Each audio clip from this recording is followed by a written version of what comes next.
Okay, so this is episode 4, working title, The Art of Conversation. I have my guest here, Colby Plett, who has a lot more experience in content creation than I have. Colby, thanks so much for sitting down with me. Of course, thank you for having me. So, when did you first become an entrepreneur? Um, so I first started working with like brands and started posting on social media, I would say in 2019, 2020. But I didn't start fully working for myself until September of 2023. Okay, and what did you do in that time period before you went out completely on your own versus maybe when you had an overlap with another job? Yeah. So when I was working with like in regular jobs, I was in school to get a degree in psychology. But I mainly started with fitness on my social media as well as modeling. And I've just always loved posting on Instagram of myself, the things that I'm doing, just like connecting with people online.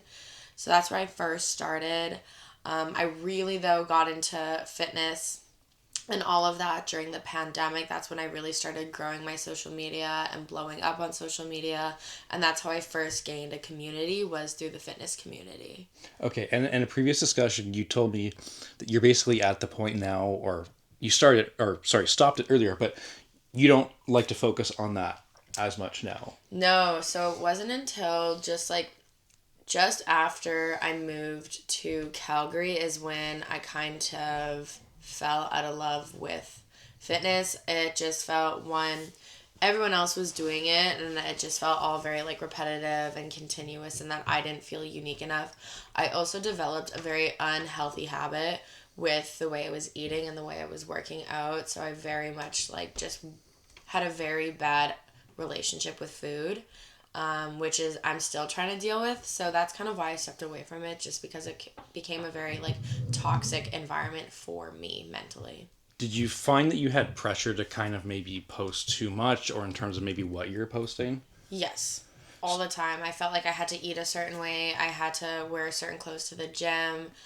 I had to make sure that I was like posting things, even though like for me personally, my workouts are very much the same thing each week. Right. So, And I remember I said this to you in a previous discussion. I know that, let's just say, I mean, I'm very passionate about my health and fitness and yeah. eating properly. But for example, I mean, you can maybe speak as to the specific type of content you did in the fitness world, but if it was, let's say, a camera on you doing exercises or whatever, see, that personally would drive me nuts because I know that as much as I love fitness, that's my safe space. Like in the morning, I Yeah. start the day, so I'm just picturing myself like having to like position a camera around. I know that that's not for me. Like, did that kind of come into? It never really bothered me that much. Like it just became like second nature to me that I would just always be recording at the gym, and like the gym that I went to, like there was always people like recording themselves, whether it was like to post on social media or to like send to their coaches for progress, which was something that I did as well, or just like to have so that they could like look back at it. So for me it wasn't like an uncomfortable thing. And even like the people at my gym like really didn't care either. Like at the end of the day, I know as much as people don't want to be in the shot, I don't want you in my shot either. Yeah, No offense, yeah, you yeah, know. yeah, yeah. No, you said that you had, and you can correct me if I'm wrong, you kind of had a bit of a negative relationship with food at one point. Is that fair? Yeah, yeah, I still do. Like I still have a pretty like negative relationship with food, but it came to the point where like I would like force myself to throw up what if I ate anything bad. Oh, really? Yeah. Okay. So, did you at any point make a big diet change, or I still to this day eat pretty healthy, but I try yeah? to give myself like the 80-20 rule, which is Okay. like 80% healthy, 20% like not healthy, but still in the same sense, my like not healthy really isn't like that unhealthy. Like I don't really eat out much. Yeah. So I just like cook for myself all the time now, which lets me have a better relationship. Like I don't really weigh stuff. I don't count calories Yeah. anymore because Yeah. I just like didn't like the way that like my mindset was going with that. Yeah. It's kind of like, for example, I don't know if you were ever someone that was obsessed with weighing yourself, but and I never have been. I Mhm. mean, I actually, and I can't even remember now, to be honest with you, how long it's been, but I don't even really weigh myself anymore. I mean, I think the last time I did was months ago. I got Yeah. because I basically got to the point when I realized that my weight, for example, is just a number. Yeah. And it ultimately matters how I feel, how I look. Like if something's off in one of those two categories, I'm gonna know that. Yeah. But to obsess like over a certain number on a scale, to me just doesn't make any sense. Yeah, I used to definitely obsess over the number on the scale. Like, I told myself I'm not allowed to, like, hit over this weight. Yeah. Right. Now, I know that when that stopped making sense for me, because some of my fitness goals are like, let's say, get stronger, but also lean out and stay toned. So it's it's when you're doing both of those at the same time, your weight can fluctuate, and 100%, it doesn't yeah. mean that you're failing or succeeding at your goal. But this arbitrary number on a scale might be kind of leading you. Yeah. in And the one direction. thing that I learned to teach myself too is that muscle weighs more than fat. So if Yeah. I would gain a little bit of weight, I kind of like would trick my mind to be like, oh, you're just gaining muscle. Right. Now, you said that you kind of doubled down, I guess, on your content creation during the early stages of the pandemic. Yeah. Do you remember at what maybe point in time generally, or maybe a specific piece of content that kind of sparked maybe some sort of following or maybe views or something like that? Yeah, honestly, the main video was just like a random dancing TikTok video that kind of like pushed it. But then that's like when my fitness stuff started like doing really well. Because I think during that time too, like it wasn't as niche as like it was now or as it is now. And like even on like Instagram too, like my numbers were like so good during that time. Like I was doing really well. And then it wasn't until like I decided to do like a huge niche shift is when like my numbers like definitely like were no bueno. Right. So what would you say currently is your favorite platform? I love Instagram so much.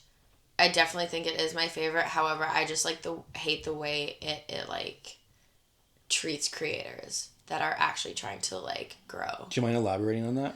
Yeah, it's just like it's definitely very hard to like understand the algorithm and like what Instagram will push out, and it's like no matter like, and it's weird like the stuff that you put so much effort into and that you want to reach a broader audience will do like complete shit, but then like the stupid shit will do so well.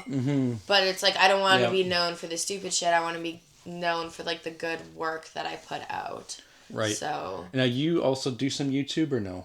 I do. Yeah, I started that this year. This year, and how do you find that going? And I ask because this is something that I have spent quite a lot of time learning about YouTube specifically, and the long form is kind of new to me, so I'm very curious to see how it's gone for you. So I did like do YouTube a little bit when I was younger, but then my brain was like, I'm tired of like sitting down every week and editing a video.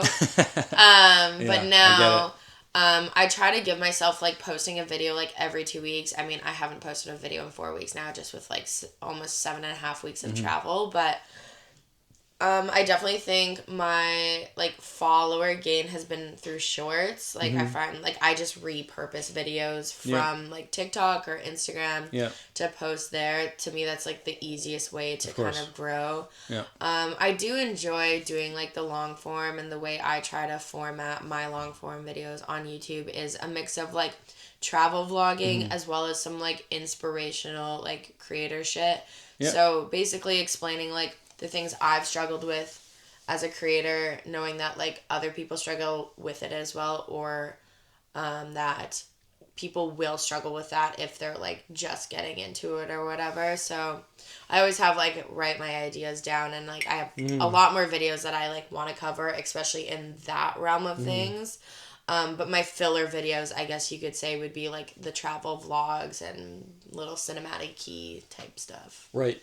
Do you find it's funny how you can take the exact same short form video, let's say it's about 30 seconds, you put it on Instagram, you put it on TikTok, you put it on YouTube Shorts, and the performance in terms of views can vary so much. Like I even post videos on like Snapchat too, like public Snapchat, and I've had videos on there do super well and they do shit everywhere else, or I have a video that does super well on TikTok but then does shit everywhere else, or it does well on it.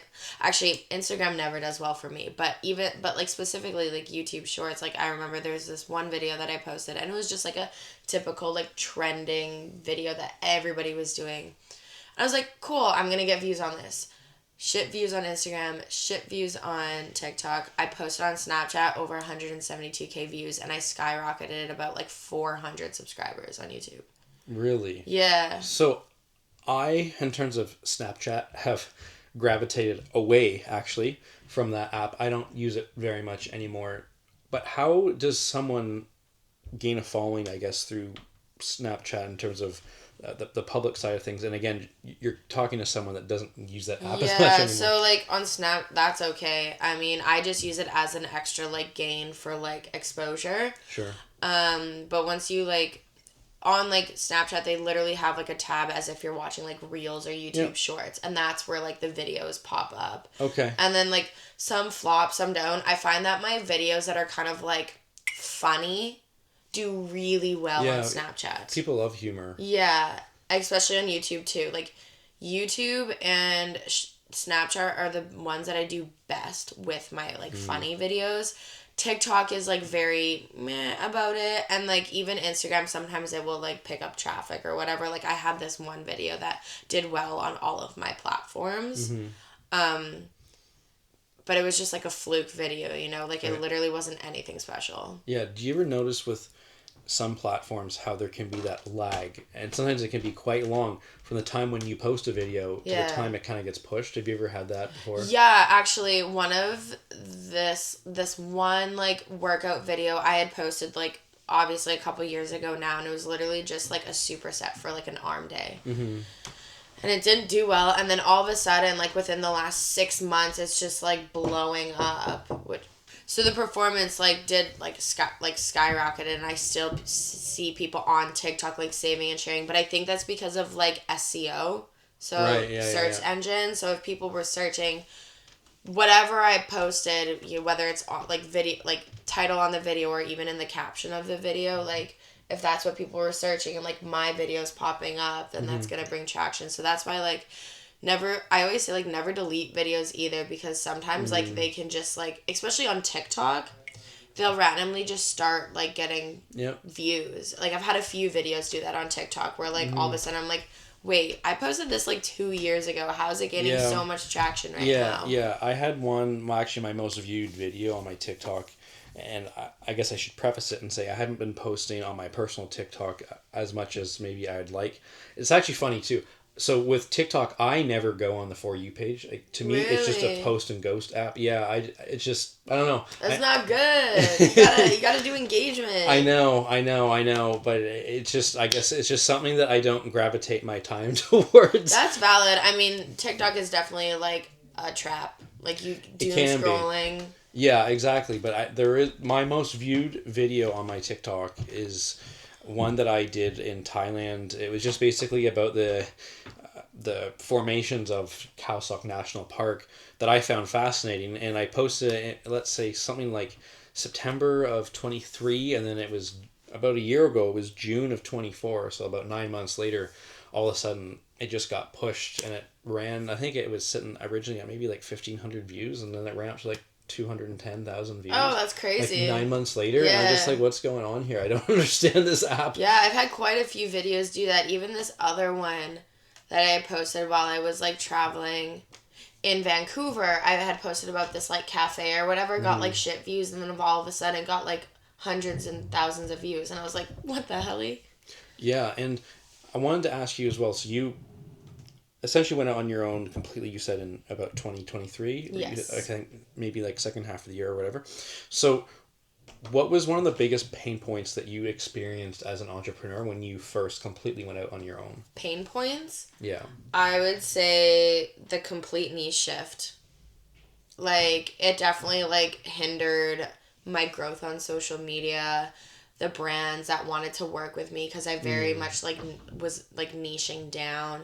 I also in that time frame became completely cruelty free with products that I was using. So any type of brands that would reach out to me that like tested on animals, I had to turn down because it was something of morality that I just like couldn't do. Right. And what about from a business standpoint in terms of basically having to fend for yourself completely in terms of making a living? It's definitely hard, especially because like that year I had also moved out of my hometown and was living by myself for the first time ever in a city that I had never been to, like never didn't know anyone, like technically my second time there. So it was definitely like a struggle, like as a business, but also as like a personal level too. So trying to like navigate that, but with moving to where I live now, which is in Calgary, it led me to a lot of like very like-minded people that are in the same boat as me, which like really pushes me to like continue doing what I'm doing and knowing that like I can get to the level that I want to be at. Yeah, and we had a discussion off camera in terms of, I guess, the different income streams that you get from your content creation. Can you just quickly summarize those again? Yeah, so brand deals, UGC, some affiliate marketing. Right. I've done, what's it called? Social media management, modeling. Right. That's essentially it. Was modeling one of the earlier things that you got into? It was, yeah. It's something that I've still continued doing or whatever. Like, I've always loved, like, I guess performing. I grew up as a competitive dancer for 10 years. Okay. So, like, that, like, performance, I guess you could initially say, and, like, being creative with, like, your body is something that I've always been super passionate about. Yeah. And it works well being in the creative entrepreneur space because I kind of work as, like, a triple threat. Like, I can do photo, I can do video, but I can also model for myself as well. So, like, let's say I was working with a clothing brand and they wanted to send clothes for me to take photos of. Well, I can just model the clothes myself. Right.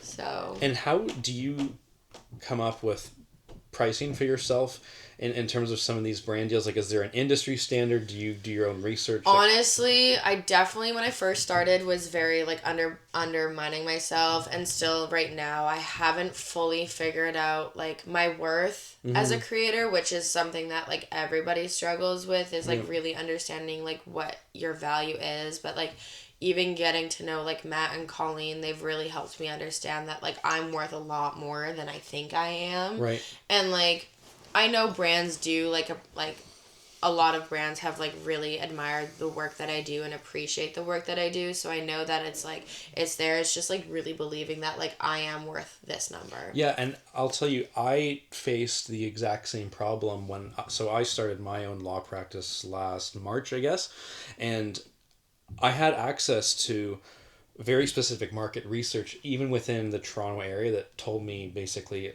like what the average price would be for comparable services. And even though to start, I mean, I was undershooting the market to get the experience, even asking, I found for fees that were under the market, I still struggled with that. Yeah. And it's something that in conversations, I think, with everyone that I've had so far, it seems like a lot of entrepreneurs face this imposter syndrome, especially in the early stages where you have other people, whether directly or indirectly, maybe through research, telling you this is maybe what your worth should be or could be, but you fight it in your own head. And you're like, 100%. Am I though? Yeah, no, and like, I had my first time this year, actually. Like, whenever I've delivered, like, clients have always loved my work, blah, blah, blah. But at the first time this year, I was doing an exchange of services with, like, a Airbnb in Aruba because I just, like, really didn't want to have to pay for something. Yeah. And so I took the advantage of, like, the exchange of services part with photography. And she hated every single photo I took. Really? And it definitely, like, hit me in the gut a little bit because I've never had that happen to me before, where someone has genuinely hated the photos that I took. And I even, like, as two of my most critical, like, friends in that realm, Colleen being one of them, and then my friend Brandon being another, that I know, like, would straight up tell me if the photos were shit. And they were like, no, she's just insane. And so, like, I didn't need their validation because like at the end of the day, like I know my work's good and there's a reason why I've worked with like hotels and Airbnbs, and I've even had like a hotel that is like $2,000 a night be like, I hired you for your work, not because of the number you have on your social media. Right. Now, when you give me that example about the Airbnb, did you take that personally at first? I think in the moment I did because I was just like, what? Like, yeah. You know? But at the end of the day, like, she also expressed to me that she didn't fully give me her clear vision of what she was wanting, and that she did, like, take responsibility for me not knowing that vision. Yeah, fair enough. And I will say that I'm not quite at a year and a half, but, year to year and a half experience of being an entrepreneur, one thing that I can definitively tell you is that I've learned how to separate personal from business. And let's just say I give a quote to someone, and although to be honest, in most cases, we come to an agreement, but in the few cases that maybe we don't, I've learned to say to myself, it's not that they think I'm a bad person, they just don't value my services at what I've quoted them, but that's okay. Yeah, and right? Like even to like both Colleen and Brandon made a point, like they got your photos for free. Like what they would charge at that place does not compare to the price that you would actually charge someone for those photos. So they're like, at the end of the day, they were getting free photos. So the difference between getting free photos versus paid photos is going to be very different. Yeah. Yeah. And I find that being an entrepreneur has also completely shifted my mindset to everyday life. Yeah. I think that I'm able to assess things much more objectively. I think that I'm also, able to maintain relations with people and just understand, I guess, basic economics a lot more. And I've said this, I don't think I've said this to anyone else in the group. Maybe I have. I've had so many different conversations at this point. But if you think about it, entrepreneurs are kind of modern day hunter-gatherers. Yeah. If you think about... That's an interesting way to look at it. Yeah, well, I mean, look, obviously, like, I'm not going out and actually hunting the food. No, but you're, like, it's a... What's it called? What's the word for it? When you're using an example, but it's not actually the example. Anyways, probably doesn't matter. Oh, like a metaphor? Metaphor, yeah. It's kind of like a metaphor. No, it is, and I do mean that in a metaphorical sense. And just to elaborate, what I meant was, like, if I don't go out and get a client to pay me, in theory, I don't take this literally, but I don't eat. Yeah. You know what I mean? So it's like, I'm not actually, hunting the food, but I do have to go to the grocery store and buy it, and it's money that I bring in, right? Yeah, 100%. But having said that, I remember the very first time I got paid by a client, it was the most intrinsically rewarding income that I'd ever made. Because it was like, I went out, I made the pitch or whatever, or, maybe they come to me. But the point is I brought in the business. Yeah, 100%. I did the work, and I kept the earnings from it. Do you find that also maybe is something that you love about entrepreneurship? Yeah, like I actually just landed probably my biggest brand deal of my career to date. Oh, really? Yeah, with like, so that's why I am shooting that like specific lens on this trip. Plus the body was for when I was in Croatia. But it's with like the local camera store in Calgary and Sony. Cool. And so I pitched the camera store essentially, and they said, yeah, we just have to talk to Sony about it.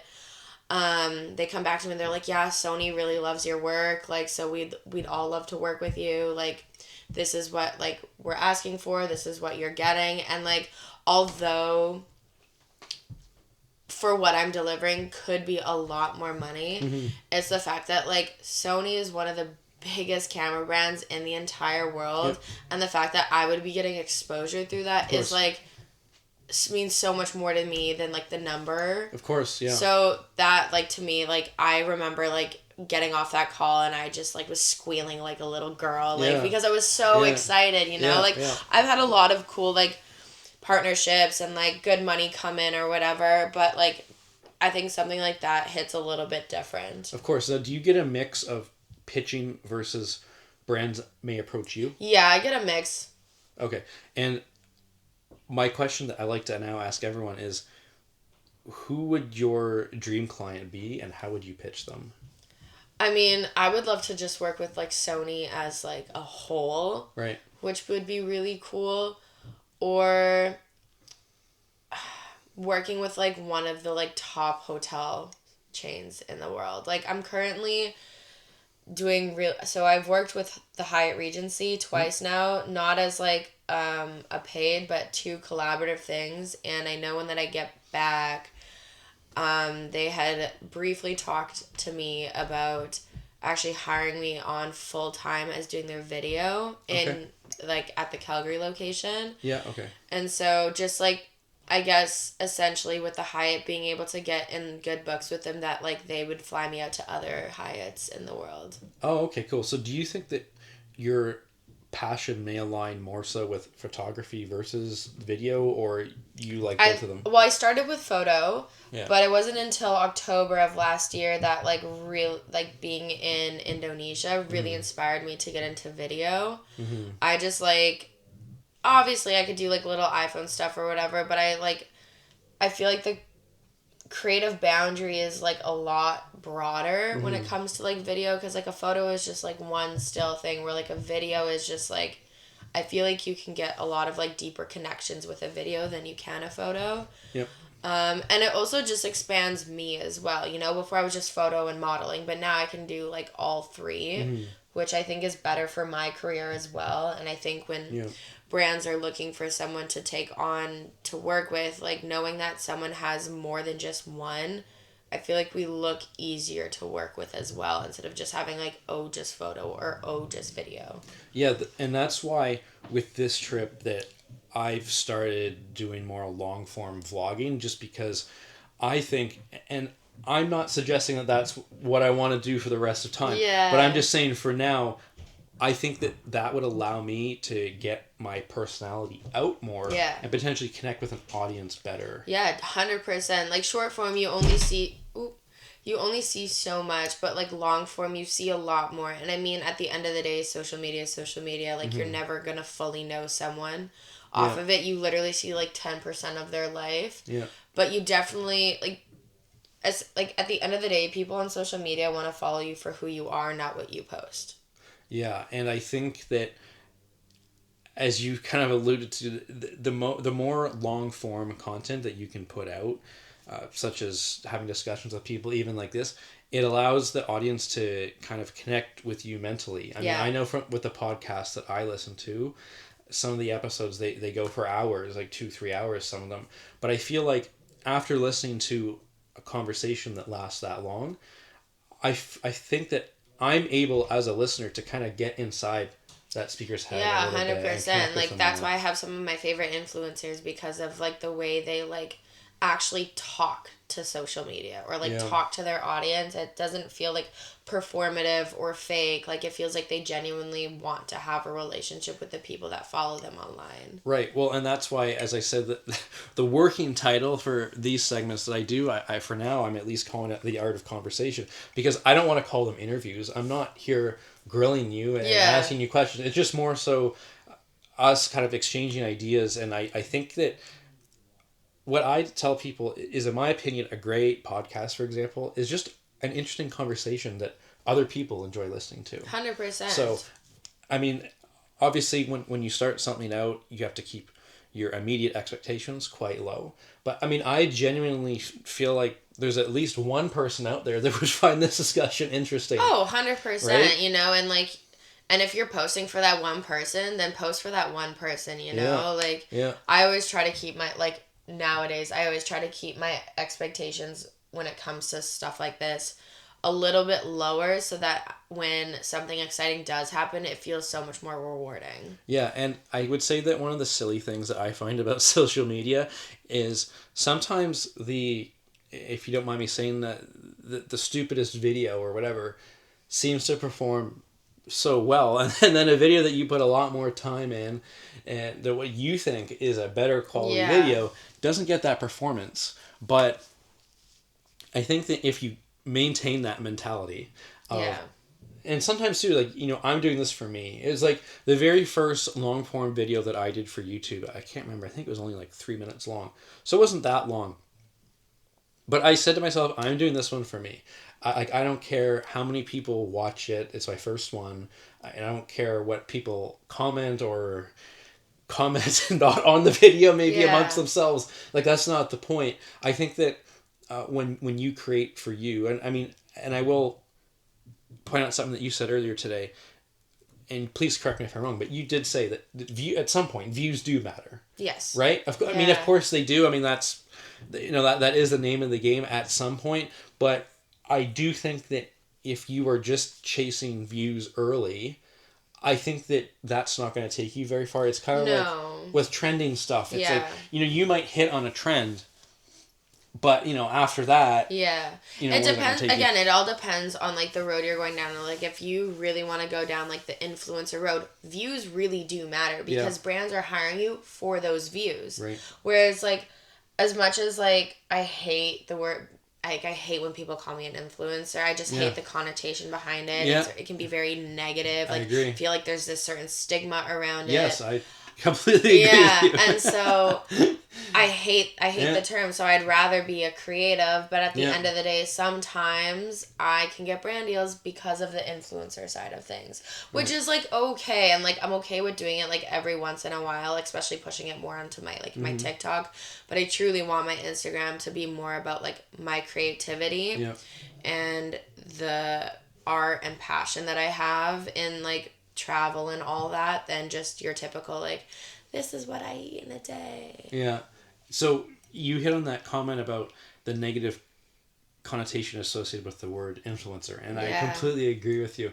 What is it that maybe made you, and if this isn't the case, it's totally fine, but maybe when you first started doing it, like, were you maybe shy to put yourself out there because of that negative connotation? On certain aspects, yes. I hate when politics get involved with being an influencer and the expectation that if you don't speak on this topic, then you're a terrible person and you don't care about it. And it's like, but sometimes if I'm going to be fully transparent, I'm not educated enough to talk on this, like, and I don't think it's my duty to have to speak on it. Yeah. And like, I understand that I come, I'm white, I'm privileged, all this, blah, blah, blah. But at the end of the day, sometimes I'm not fully educated on something and I'm not going to talk about something that I'm not educated on. Yeah. I think that, I mean, in Canada, we have the right to express our opinions, but we also have the right not to express our opinions. We're not obligated to express any opinions. And I mean, there are certain topics out there that I'd be the first to tell someone, I don't know enough to have give an opinion about this. Yeah. Right? Like, you don't have to have an opinion about everything. Yeah. And like, there's some opinions that I'm like, I just don't need to tell the entire world that I have the opinion on. Like, I'm fine with telling my friends in a group setting like this or whatever, certain things that like I don't agree with or do agree with. But like, at the end of the day, not everyone on social media needs to know every single corner of my life. Yeah. Yeah, I completely agree. And that's definitely something that I prefer to stay away from, just because it's like, you know what, I think that can get quite combative. Yeah. And it's like, why do I need that in my life? And I mean, like, I'm okay with being vulnerable on the internet to an extent. Yeah. I'm not going to share every vulnerability that I have. But I think, like, again, going back to like being real and authentic and connecting with your audience is being very vulnerable in certain situations. Like, and you don't have to open up fully about it, but like a breakup, for example, like talking about it on the internet, like some people are like, why do you need to bring it to the internet? But it's like, sometimes it is okay because it's a real life experience and everybody in this life goes through it. So like, no, and like everyone, is very different, but at the same time, we all connect at the end of the day in one way or another. And that's something that I'm very passionate about as well. Posting on my social media is being very vulnerable in every corner of my life. I may not give every single context or every detail of that vulnerability, but I have no issue like being like, hey, like my breakup fucking hurt. I'm sad about it. XYZ. Yeah. I think that in terms of being vulnerable, I think that's when you're able to make a lot of authentic connections with your audience. I think that's when, you might turn some people away with certain things, but at the same time, that can make new people exactly come in too. Yeah. And I mean, at the end of the day, everyone's going to have their own opinions about what you do. Some people are going to tell you their opinion, some people aren't. and that's okay. I mean, the thing is I remember one time my brother told me, you're not for everyone.